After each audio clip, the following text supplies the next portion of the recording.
This podcast is sponsored by nobody.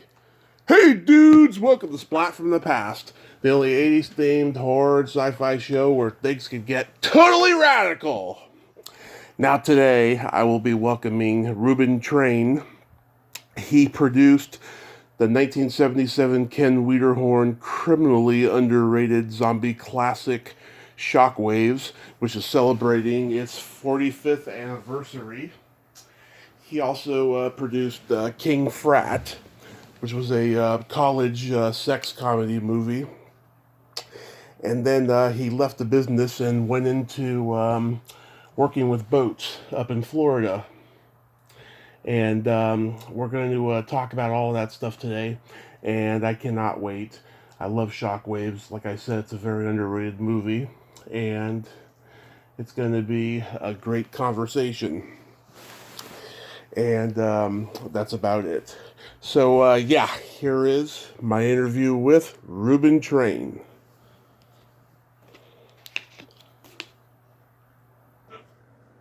Hello. Hey, Reuben, welcome to the show, sir. How are you today?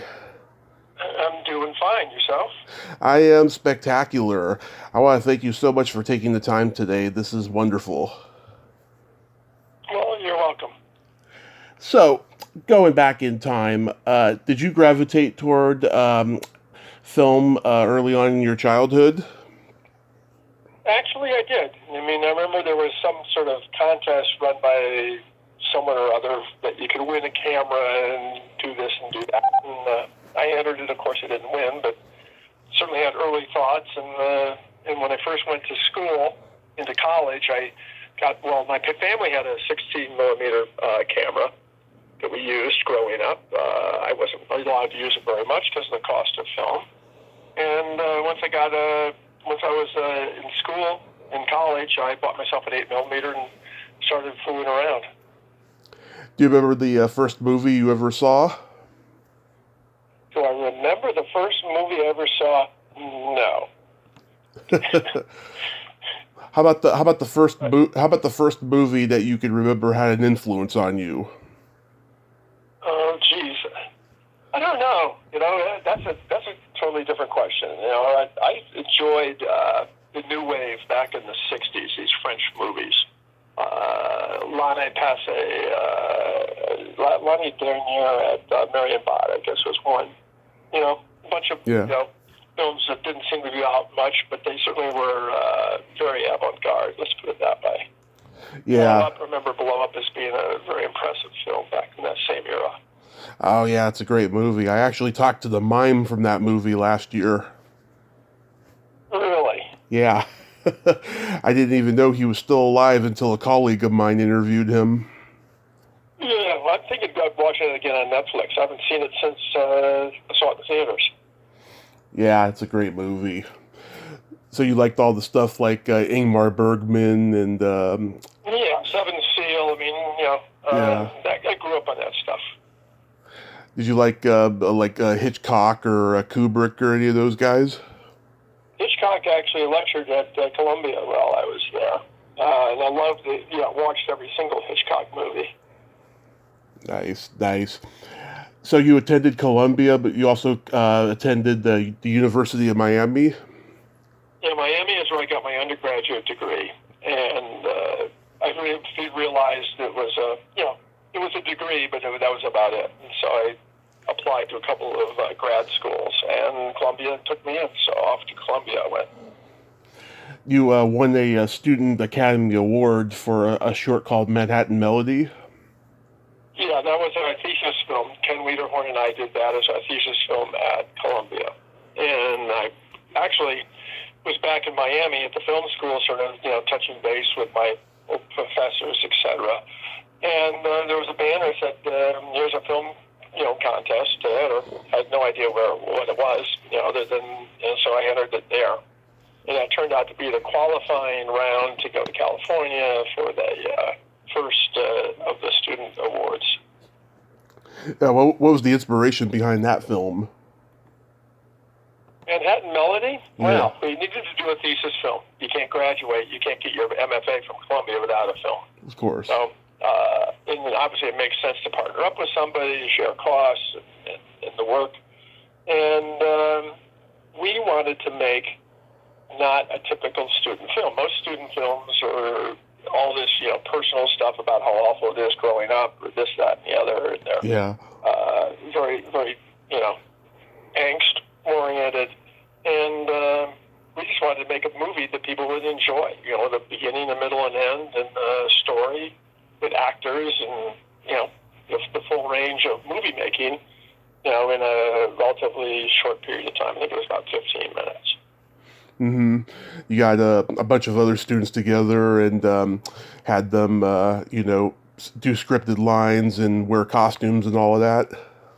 Well, we hired the actors. For the most part, we hired the actors. The three leading parts. Three leading parts was the drum major, the bicycle thief, and the majorette. Those are the three. Those are all they were professional actors. Then we tapped on the other students for one line here, one line there. Yeah. And we tapped on the other students who help with the production. They'll be just help doing lighting, help doing whatever. Right. You still have that film in your possession? Actually, I don't. I sent the last good reel I had of it off to the Academy of Motion Pictures Arts and Sciences, so they could have it in their vault, so to speak, in their archive. And at the time I sent it, they promised they'd digitize it and send me a digital version. Well, that's the last I heard of it. So one of these days I'll give a call over there and see if I can track it down, see whether or not there is in fact a digitized version. Yeah, I hope you do. Yeah, I mean that's that's I where want to show my grandkids. They've never seen it. Oh yeah, you gotta show it to your grandkids. I mean that's what made you. That's what got everything going. Yeah.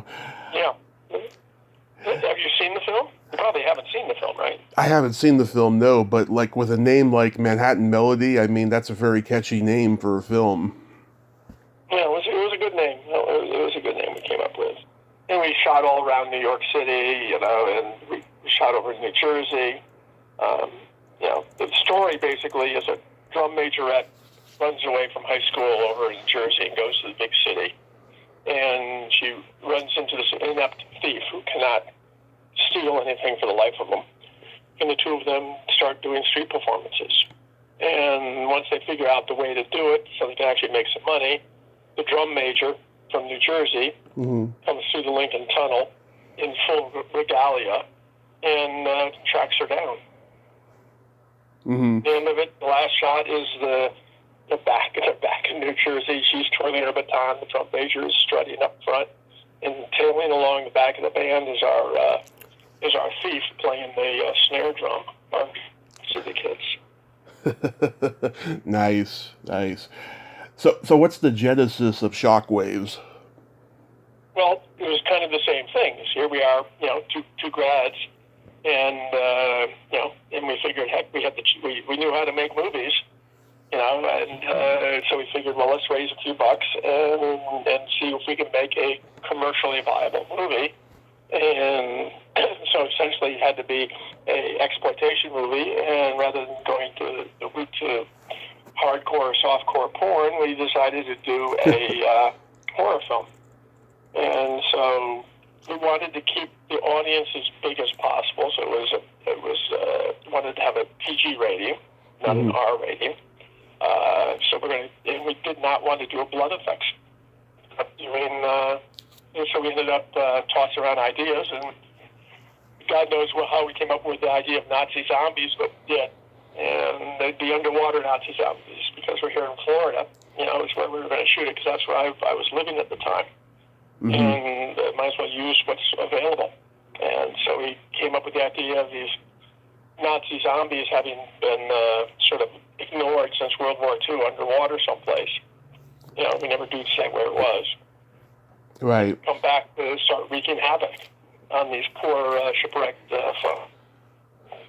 Yeah, I think it's just a brilliant concept, because we know how evil the Nazis were, and but to show them in the afterlife and to have them just as bad as they were when they were alive, I think it's original and terrifying. Yeah, and we got a really good makeup artist to do the makeup for him, and so that worked out really well for us. Yeah, was there any particular movies that inspired this, like maybe George Romero's Night of the Living Dead? Well, the interesting thing is they're really not zombies. Yeah. They're not flesh-eating zombies, you know. So in other words, we call them zombies just as a matter of shorthand. They're just you know, they are what they are, you know. Right. And basically you set up a thing where, you know, the story is, you know, I can't think of the name of the movie, but basically, or when there was 9 or something, and you just kill off people one at a time until and people, the audience eventually realizes everybody's going to die. Yeah. You know, but they know that the girl, that Rose survives in the end, because we start with that. We start with the fact that she's survived, but her mentally, she obviously hasn't survived. Yeah, they're just dead Nazis, is what they are. Yeah. They're like atomic. You know, they're just you know, as I say, they're animated, but there's not much going on there. Yeah. We had to come up with a way. We had to come up with a vulnerability for them, and we just figured out, well, heck, let's have the sun be their vulnerability when they take off their goggles. We kept working on that idea, what was going to, you know, get to them. Was it hard to sell to investors? Nope. Basically, you know, we already done our chops, and basically I went to friends and family. You know, and we shot it with $250,000 through the final print, and we were on budget by the time all was said and done. How many days did it take to film? Pardon me? How many days did it take to film? Yeah. Principal photography. Yeah. We basically probably shot, I don't know, 4 or 5 weeks of principal photography. You know, with the actors and with Carradine. Carradine was there for a week. John Carradine came for a week. Yeah. And Peter Cushing came for a week. 2 different weeks. So that's why you never see them together. You know. Mm-hmm. And they took up most of our acting budget. And we spent, at that time, John Carradine cost us $5,000 for 5 days of work. Mm-hmm. And Peter Cushing cost us $25,000 for 5 days of work, plus airfare, plus with Peter Cushing.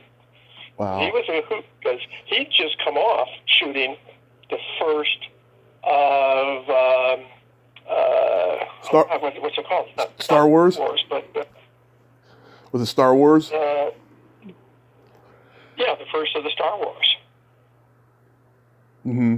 You know, and you know he was Darth Vader's boss in the first Star Wars. Exactly. So but that movie wasn't finished editing by the time we were shooting. No one even knew it, that movie, or had heard that movie when we were shooting, other than via the grapevine. Yeah. And John Carradine, was quite old at the time, and he'd fall asleep between takes. But neither one of these old-time professionals ever missed a line, missed their key light, missed their blocking. they just could do it in their sleep. It was great for the less professional of the actors, the local actors that we hired, because they could learn from them. Yeah. Luke Halpen, of course, was on Flipper as a kid, and obviously. So he was a pro. Yeah, he was a real good. He was a real asset to the production. Yeah, obviously he was a local actor, but how did he come to be cast? He was basically, we hired a casting director, mm-hmm. and he showed up. He was obviously, the director called him, and he showed up for auditions, and it was slam dunk to hire him. Yeah. Did you guys know or meet with Rico Browning, who created Flipper, because he was a Florida guy? Yeah, no, I have met with him because I was a member of the we had a producers association down here in South Florida back in those days, and so I ran into him, but we didn't have anything really to do with him. Yeah, I interviewed him a couple of years ago. He's a great guy. underwater photography. Mm-hmm. So when you guys got Carradine and Cushing, you just got him through. You just got them through their agent. We got them through their agents. Basically we reached out to them, and then Brooke Adams. We looked at a couple of ingenues for the Brooke Adams role. She had not done a feature. Mm-hmm. She certainly looked good to me, and we had considered a couple other young women about the same age with about the same amount of experience, and she worked out fine. She kind of denies that she ever made the movie, But, really? I didn't know that. Considering she's been in a couple good horror movies like The Dead Zone and stuff. Right. No, she ended up almost breaking through to a really good career. It's a shame that she didn't. It would help. Yeah. It would have helped Shockwaves along sooner or later. Yeah, her husband Tony Shalhoub, of course, has had a good career. Mm-hmm. Did anybody turn down to be in the movie? Not that I recall. Mm-hmm. The most fun was hiring the zombies.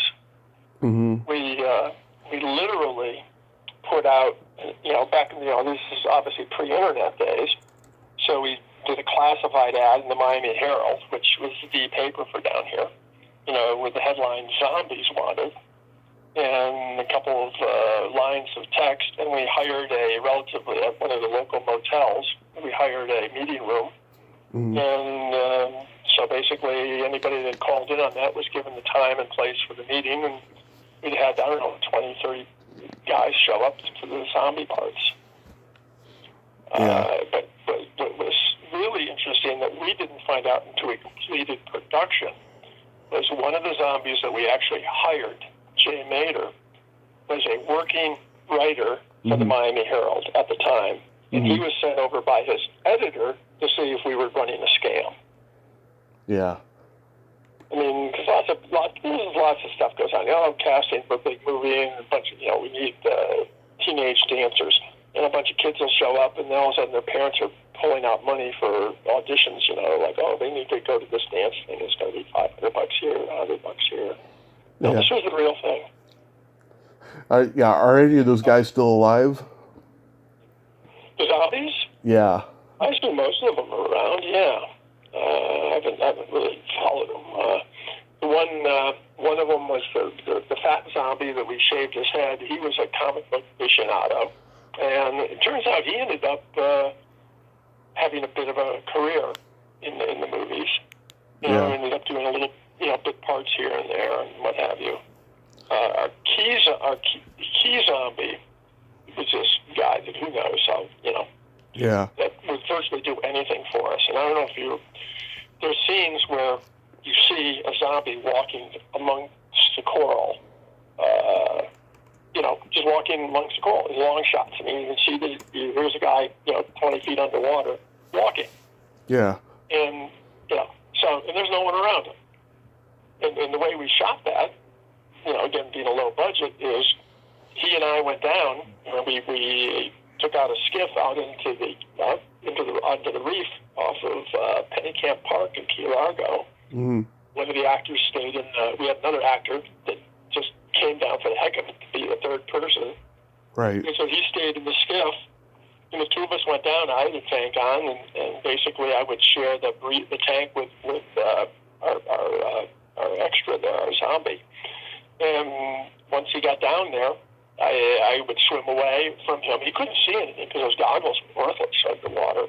Right. And he would do his bit, and then he'd signal to me that he needed some air, and I'd swim over to him and plug him in, to give him my mouthpiece and move him to another location, the same location, and we ended up doing, half a dozen takes that way until he went back to the surface. The guy you mentioned earlier who did the makeup, was that Alan Ormsby? Yeah, it was Alan Ormsby, yeah. He had done a movie he had directed and done the makeup on a movie called Children Shouldn't Play with Dead Things. Right, the Bob Clark movie. Yeah, and so he basically came highly recommended. And he did a great job. He took a lot of time and did a really good job. Yeah, is he still around? I have no idea. No idea. What was I'm in the touch with a few people from the film, mostly a couple of crew members, on Facebook with me. right? What was the most challenging scene to film?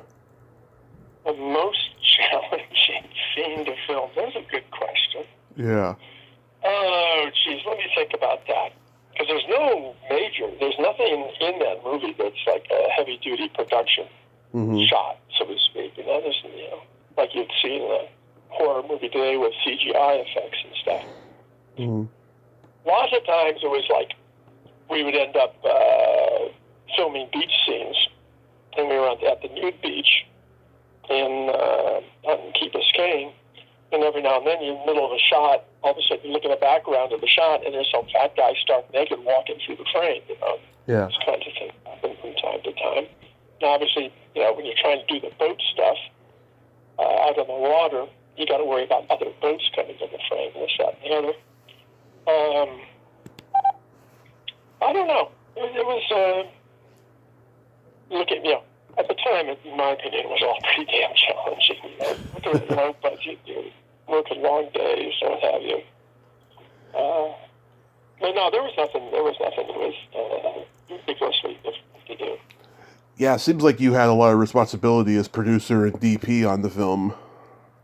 Yeah, we basically, I had a lot to do with it, because essentially that's what I did on Manhattan Melody. I did all the camera work on Manhattan Melody, and so I did all the camera work on this. And then only when we went to Ken and I did another film subsequent to this, and the time was too short. We had to shoot it in 35 millimeter. See, we shot in 16 millimeter, which was so that we could shoot a lot of film.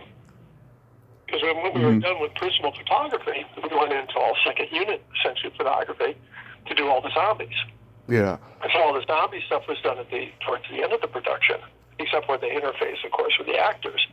And we would just shoot, miles of film, so to speak, because you never really know what shots are going to be, really good and what are not going to be good and what's going to work and what's not going to work once you start editing.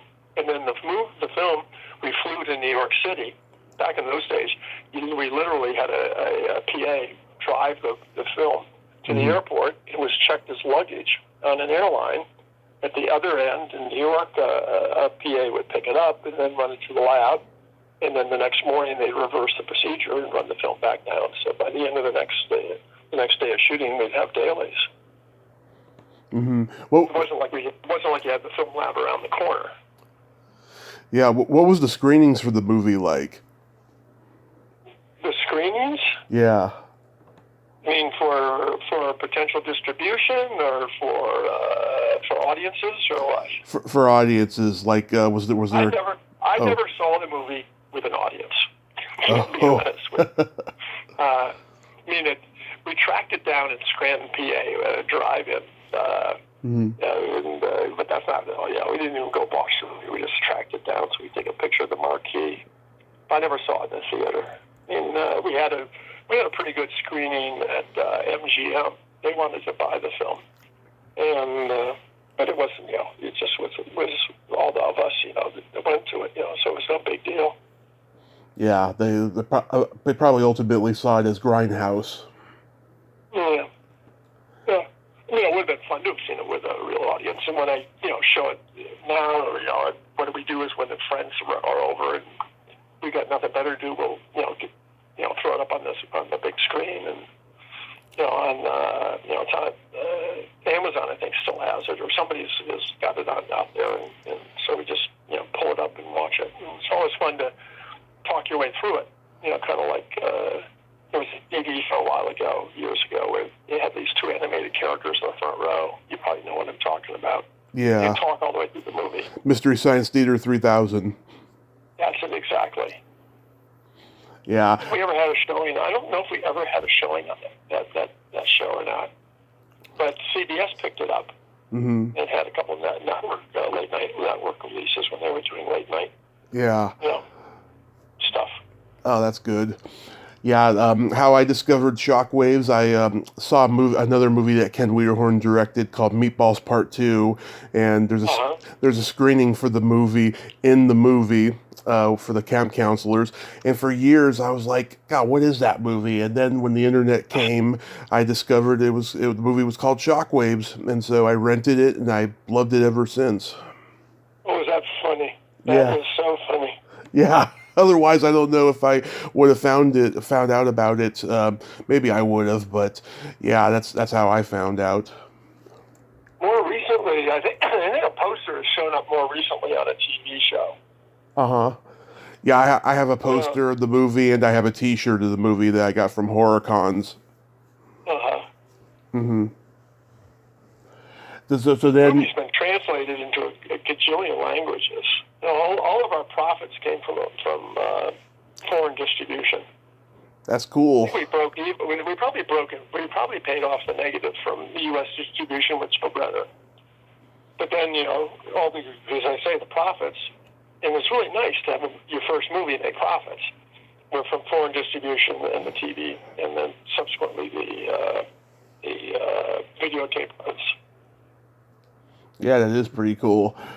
So then you and Wiederhorn did King Frat. Yeah, then basically we got hired. We were hired guns for that. We didn't like raise the money. These were some money guys, theater owners out of Rhode Island that wanted a Animal House type movie for their theaters Memorial Day, and they were shopping down here in southern Florida like at Thanksgiving, and they wanted the movie done in the can by Memorial Day with release prints. And obviously they'd never made a movie, but they were in the movie business, the exhibition business. And I got found, I found them, I think, or they found me, and we hammered out a deal, and we raced through making that movie. Yeah. It was done. We hired a bunch of union guys for the crew. It was a mixed crew, an IA crew, and a Nazi crew, and shot it in 35. Had an old timey editor working, so we processed locally, and the editor would be out doing, putting scenes together the day after they were shot. It was really quite nice. I did a studio deal. We went into a small Miami studio that had leftover sets from a major film, and so we used all their sets. Mm-hmm. And just hammered that one out. I think we shot 3 weeks on that movie. Yeah, John DeSanti went on to become a character actor. How did you find him? He played like a Time reporter in a major film, and Mm-hmm. we'd seen him on that, and he did really good. And so he was, once we found him and he read, he was fabulous. And he was like only 40, right? Who knows? I mean, you look at the critique of that, and they all look like they're, like well graduated from college. There's no one in there that looks, at all like they're 17 or 18 or 19. Yeah. I love it when they moon the jogger and the jogger dies of a heart attack. We almost got arrested that day because we were shooting that in the city of Coral Gables. Mm-hmm. Streets where Coral Gables has some streets, like where we did the frat house and stuff, that look like they could be anywhere USA. They don't look Florida. Yeah. And so someone complained, and the cops came by and said, "No, you can't do this. This is, whatever." So we basically literally went 4 blocks to the west into outside the city of Coral Gables and found a empty street and just cranked out the rest of the shots where the guy drops over. Yeah. It's hilarious. So what made you leave filmmaking for sailboats? It's a long story, but I'll give you the short version. Okay. Basically, Ken and I were shooting another film for the same money guys up in Rhode Island, and this was going to be a blood effects film. Mm-hmm. And it wasn't a very good script. And we'd started production, and somewhere into several weeks into production, I had some issues with the artists of the group, and then meanwhile my money guys, the because basically all the money would, they'd write a check to me, and I would deposit it and pay everybody. Yeah. Like a normal production works. Well, the check bounced, everybody's checks bounced, and it was very displeasant, because from that moment on, everybody had to be paid in cash. No one was going to trust a check again. Yeah. Which you can understand, they're all working men, people, men and women. So they literally had to come down every week with a suitcase full of cash, payroll, this, that, and the other. And then meanwhile, my nephew got sick with a brand new diagnosed disease called Ray's syndrome. He was in a coma. He was like 12 years old at the time, and I took a leave away from the movie for a couple of days to go hold my brother's hand, because he was up there, sitting bedside with him, and he had no idea if he was going to live or die.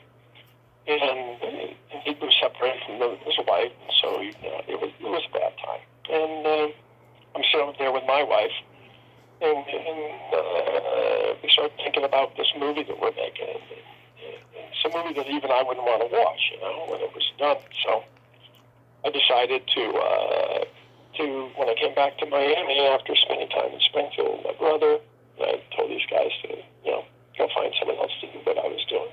Yeah. Have a good time. And so I left the movie and dusted off some old drawings and spent 4 weeks fooling around with some drawings. Hired myself, basically, then I got myself some materials, built myself a prototype sailboat, and sailed it, and then hired found a place to lease, a shop to lease, hired a couple of people that knew how to make molds out of fiberglass, and started the boat business. And so my product went from $3 to $3,000, within a year. Mm-hmm. That's what a ticket cost back in those days was, let's say, $3. And so I was just, changing what I was doing. Yeah. And that was 1980, and went to Miami International Boat Show, sold half a dozen boats, and since then I've had 5 different companies I've been involved with, building and designing the boats. Mm-hmm. Are you still active in it these days? Not really. I'm 77 years old. No. The answer to that question is no. The last boat I built was 11. And actually, the last project was we built in southern China. And am I glad I'm not building boats in China today? I mean, all the mess up of COVID and the cost of shipping going through the roof. Back in those days, it cost, I don't know, sometimes $40,000, $50,000 to ship a boat to the U.S. My guess today, it's like $100,000 and change, even more. Containers have tripled in price for shipping, so I assume, bulk is going up about the same proportion. Yeah. Labor issues and material issues. I'm glad I'm not having to wake up and worry about that stuff. Yeah. How's the COVID situation been for you over there? Well, I knock on wood. I haven't gotten it, so we've been very careful. But we're in Florida. Our governor doesn't think COVID's a big issue. Basically, he's anti-mask mandates. He's anti-vaccine. He's like, this state's like so far backwards. We might as well be Kentucky or someplace.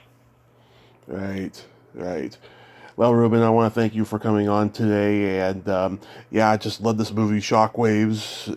I think, it should be more known than it is, and it was great having you on and sharing memories of it.